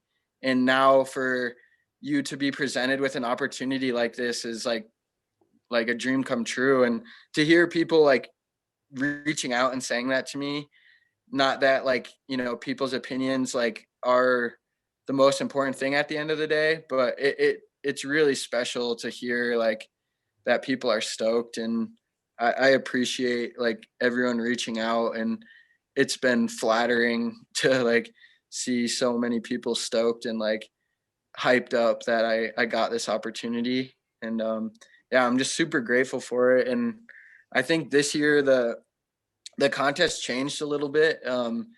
It's not just street skiing. They opened it up to like any type of skiing. So there's going to be backcountry, there could be park.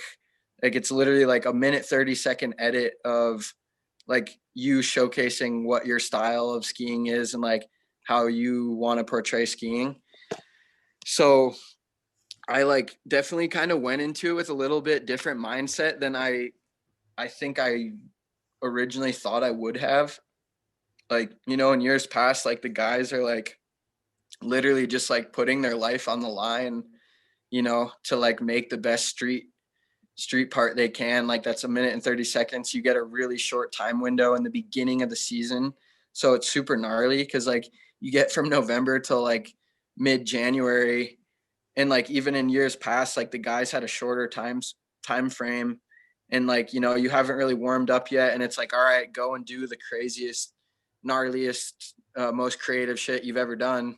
So there's like a lot of pressure, like physically and mentally, and like, you're putting your body on the line. And my big goal this year was like, I want to just enjoy the process. Like, I don't want to be so stressed out that I can't sleep at night. And like, I don't want to get so hurt filming this that like something really bad happens and I can't walk, or like I'd like change my life forever. And I feel like maybe to some people that might come across as like, well, you don't deserve the spot, or like, then if you're not going to like risk it all, then like, why would you accept it?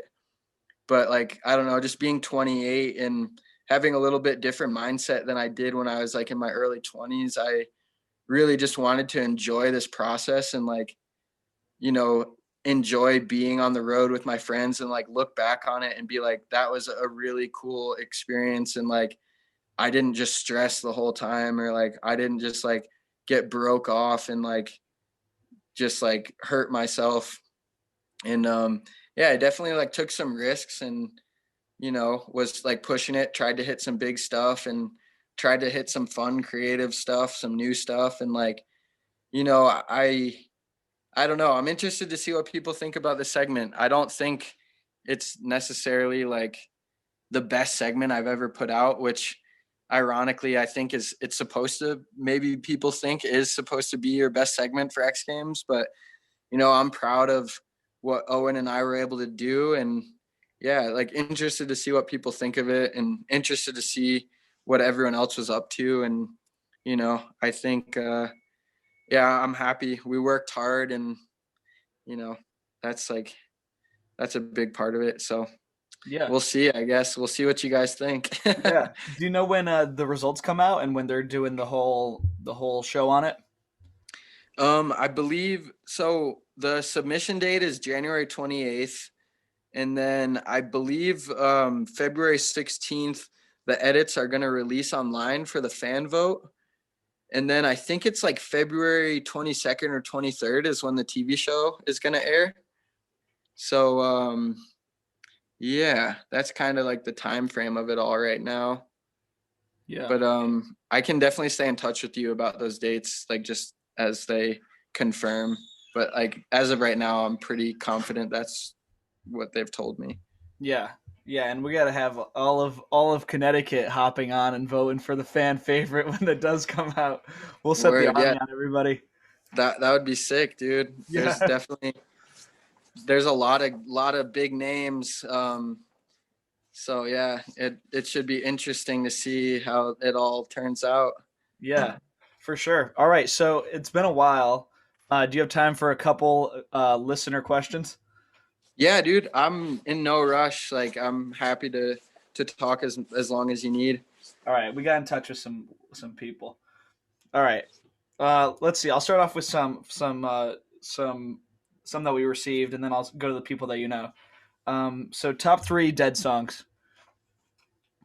Your Ooh. favorite. It doesn't have to be like an objective top three of all time. What are your three favorite? All right. Let me see. I think give me a second here. Mm-hmm. This is a tough one. I think I'd have to say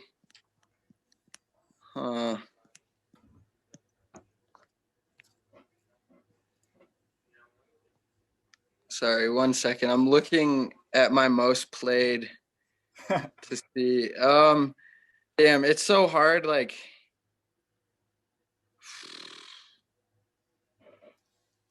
I think Easy Wind, I would say, is potentially one of them.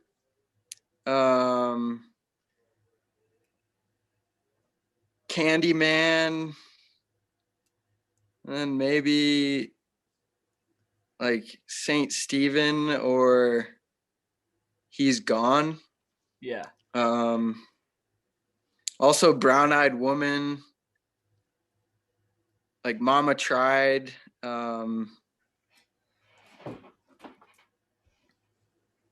Don't Ease Me In. Man, there's so many. Like it's so hard to so hard to pick. Yeah, I feel you. I'm a Mississippi half step type of guy myself, but those are Yeah, all good songs. that's another one. That's another one. I have just like I have a playlist. It's just a bunch of the like live stuff that like it's all like I love it all. Like it's all so good. And I feel like a big thing for me more so is like it's like what kind of mood am I in, or what the vibe or the setting, you know, like because like for like a mellow chill car ride, it might be something kind of like more chill and laid back, and then there's some times where I like want to get like fired up, and I don't know, it's all, I think, time and place and setting and the way I'm feeling will dictate what song I want to hear, if that makes sense. Yeah, for sure, for sure. All right. Let's see. Going through. Sketchiest urban moment. Oh man, there's a lot, but the one that comes to mind right off the bat, it was in Connecticut. I was with Chris Dijon, Jared DeGumbia, and I think maybe Brett was even there too. But yeah, we it's pretty loose, honestly. We were like hitting this parking garage, or we were actually with the HG Skis boys too. It was like I think Christian Franchino, Connor Gata was there, and Charlie Stemmen. And there's this parking garage that had like a 4 foot tall window that I wanted to jump through onto this like down flat ledge, and we had nothing to tie the bungee off to. So we made this in run that would fit in between the car tires, and I was sitting on the hood of the car, and Jared would like drive the car, and this is a rental car that his dad rented, so it's like pretty ridiculous that we did this. And I was sitting on the hood of the car, and he'd push me in to get speed, and I was hitting it forwards, and I kept doing like a 180 nollie 180 out, and I was just like, dude, like I need to do something more than a 180 out, like this isn't that cool. I was like, I want to hit it switch. So I like start having him pushing me in backwards. So I'm literally like looking at him skiing backwards with my hands on the hood of the car, and he's pushing me into this feature. And like the in run was kind of short, like, or the space that he could drive the car.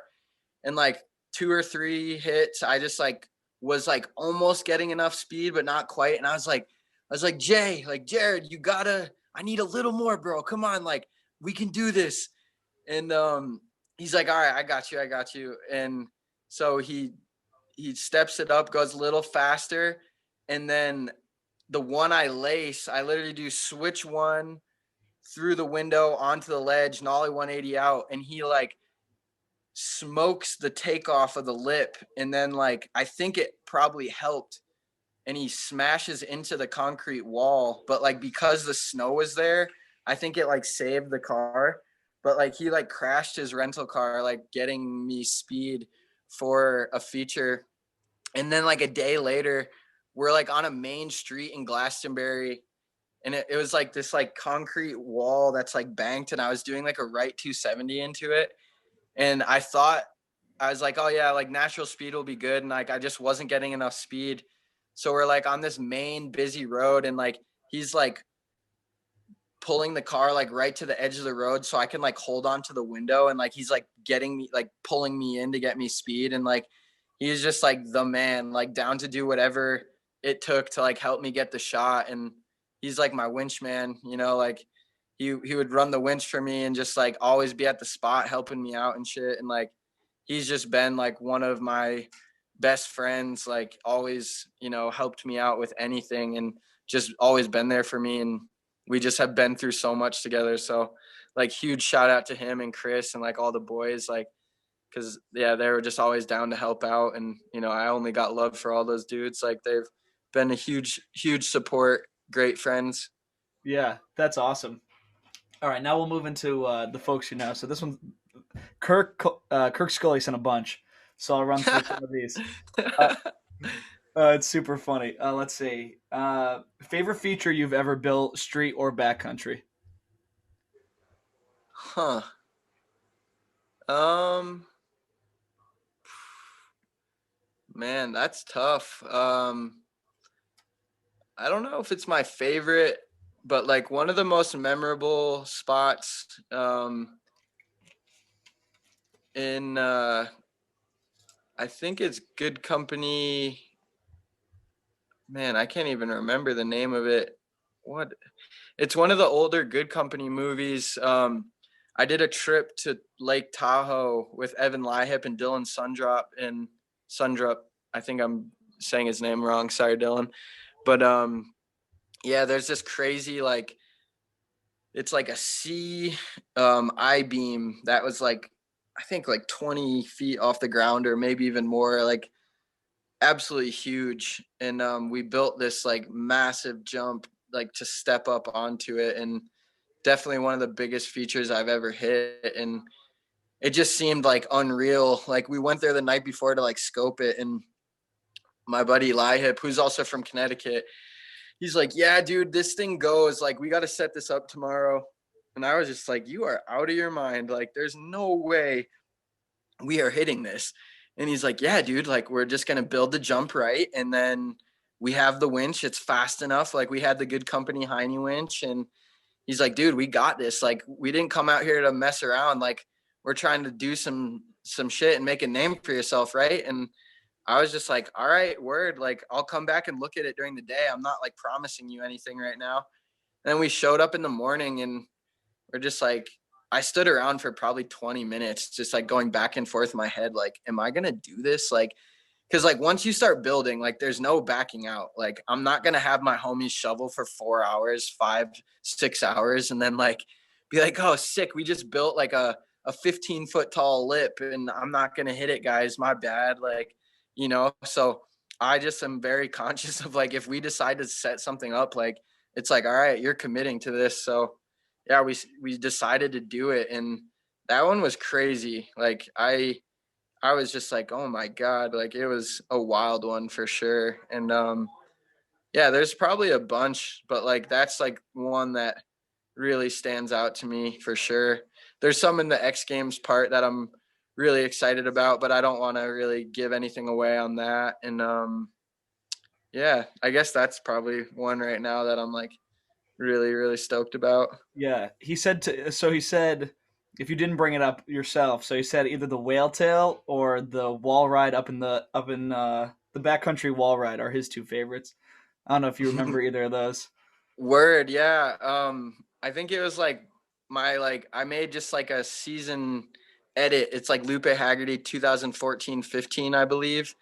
And the opening shots are like this whale tail and this like wall ride that we built in the like side country of like Blue River, Colorado. It's like outside of Breck. And I was like super motivated to, Kirk and I had been filming a bunch of street together that winter. And like, I think it's like always really cool to try and incorporate like not just one type of skiing, but show that you're like well-rounded and can hit jumps, hit rails, and like take your tricks outside of the park to the backcountry and to the streets. And yeah, I went up by myself and like built the whale tail by myself. Like I shoveled for like a day and a half, 2 days, and then like basically had it finished. And I think like Kirk might have on the last day, like him and maybe my buddy Charlie Babcock, I think they might have like helped me finish it real quick. But yeah, I pretty much like dug the whale tail all by myself, and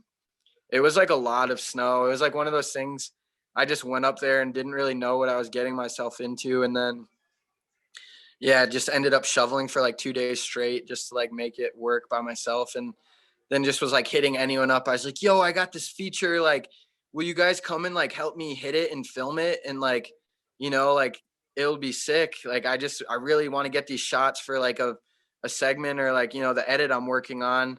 And they were just like, yeah, like, of course, dude. And we like went out and we were like at the bar the night before, like drinking and being young and dumb, and still woke up mad early, like got up at like 6:30 or 7 and got up there and got the shots. And then I think like Kirk or Charlie had work, so we had to like do it early, and it was just kind of like a funny situation to be in. But yeah, it was cool. And then the wall ride, the wall ride was dope. Like I think Kirk and I built that one together and hit it together and filmed it together and stuff. And yeah, it was all super fun and really good times.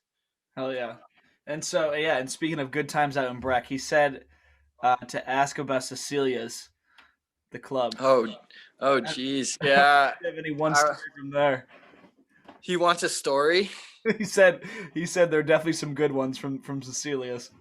Yeah, man, those were some loose times. Like it was crazy. Like Scrappy Joe or Joey Vandermeer was out in Colorado at that time, and Josh Karcher, like Keegan Kilbride. Yeah, there was like a bunch of the homies, like we were all just all the Strictly boys, like Sam Zahner, Mike Capola, Charlie Babcock, Mark Spinney, like E-Money, like all the dudes. Like we would just go ski Keystone, and that's when Keystone was still like really, really sick, and the park crew was like killing it, and we just go and ski at like 12 or 1, like right when the snow was starting to warm up and soften up, and they'd stay open till 5, so we'd like lap from like 1 to 5 and just have perfect spring laps all day. And then we'd go back to our homie Nick Pease's crib in Breck, and like we'd grill out every day. And then we'd go out to the bars, and like it was definitely a wild time in life. Like it's like nostalgic to look back on those times, but honestly, I look back, I'm like, I don't know how we did that. Like, we would drink a lot and then ski every day. And I don't know, I just don't drink much anymore. And the way it affects me, like if I drink now, I'm just like done the next day. So just definitely a different chapter of life. And yeah, it was pretty loose, but definitely we're just young and just living like a pretty free and loose lifestyle at that time. Yeah, for sure. And so the last question is from B. Walmer, and he says, "How are you always so positive?" He says you're the happiest skier he's ever seen. Man, that's super nice. Thank you, Brendan. I appreciate that. I I think it's cool that he thinks that. I try to dwell on the positive and not the negative, and like the things you can't control, like don't focus on those because you're just going to drive yourself crazy. I personally think like I would it's cool to hear that people have that perspective, because I think I sometimes struggle with like just like getting in my head about stuff, or just being negative, or trying to remind myself like to stay grateful for things. But it's always flattering to hear that that's like people's perception. And I'm not perfect. I definitely have my bad days and have days where I get bummed out or whatever, but like I just find that if you try to just be positive and just be stoked, it will save you a lot of time. And it's more effective than being negative. And like people don't want to be around someone that's angry and negative or like being a dick. Like people want to be around good energy, good vibes, and positivity. And not only the ski industry being super small, and like everyone knows each other, and like if you're a dick and you're not positive, like people are going to know about it, and you're not going to go very far. But like I said before, I'm not the most talented skier by any means, but I think personally for myself, where I've seen the success or like the opportunity is like being willing to work hard and to be positive and try to be a good person, and like just like be friends with everyone and try to like be stoked and be like what you want to see in the world, I guess, is like the best way to describe it. For sure. Well, that's all the questions I have. I just want to thank you for coming on. That was awesome. Is there anything that you want to say? Anything that you want people to check out? Anywhere they could follow you? Yeah, if you guys want to give me a follow at Lupe860 on Instagram, you can stay up to date with what I got going on. If you haven't seen some of the older projects, like Nowhere Now Here just came out this fall, and I would say check that out. It's definitely, in my opinion, my best work with Owen to date. And some of the older stuff too is cool, like the 10-Year Street Project and Voodoo Child. And keep your eyes peeled for the Real Ski segment dropping. Sometime in February. And I'm just grateful to have you reach out, Ethan. It was really cool to see someone from Connecticut, like, doing something cool with, the podcast and like focused around skiing. And I was real stoked to have you reach out and want to do this. So I appreciate this opportunity. And I have like some of the stuff that we just talked about. I feel like maybe only like really close friends of mine knew. So it was cool to kind of give some people a little more background of my story. And like shout out to everyone who's supported me over the years. Like there's more people than I can really name or thank right now, but like, who you are. And throughout the process of my career, there's been so many people that have been down to help me out and like give me an opportunity, and that believed in me. So super grateful, and shout out to my sponsors and my family and all the homies in the 860. Like much love. I'm really grateful to be doing this, and hard work and passion can go a long way. Like I never thought 10 years ago I'd be in the position I was in, but don't let people tell you you can't do something. If you want it bad enough, you can find a way to make it happen. Hell yeah. That was awesome. Thank you, man. All right. Thank you, everybody. That was Lupe Hagearty. You can find him on Instagram at Lupe860. Be sure to check out his most recent movie, Nowhere Now Here, and keep an eye out for him at X Games Real Ski. Unfortunately, some of the viewer questions came in late, so we didn't have time for those. If you like the show, make sure to rate and subscribe. Other than that, we'll see you next time.